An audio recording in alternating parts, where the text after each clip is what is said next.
Usa na ka super typhoon ang bagyo nga dunay international name nga Mawar. Nasigpatan kini sa pag-asa sa gilayon nga 2,215 kilometers sa sidlakang bahin sa Visayas. Doon na kini gikusgon nga hangin nga muabot sa 185 kilometers per hour.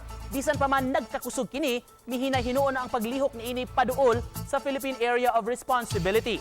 Sa pagkakaroon, wala pa'y epekto ang bagyo sa dagan sa panahon dinhi sa atong nasod. Karong buntaga, gipanglantawan ang mga pag-uwan sa pipila ka bahin sa Negros Oriental, Siquijor ug Leyte.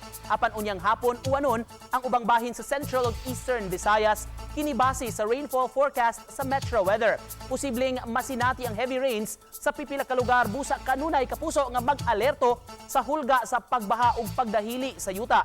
Sa heat index karong adlaw, posibleng mosaka sa 44 degrees Celsius ang masinati diha sa Maygiwan, Eastern Samar, samtang 43 degrees Celsius dinhi sa Mactan, Cebu, Catarman, Northern Samar ug Tacloban City, Leyte.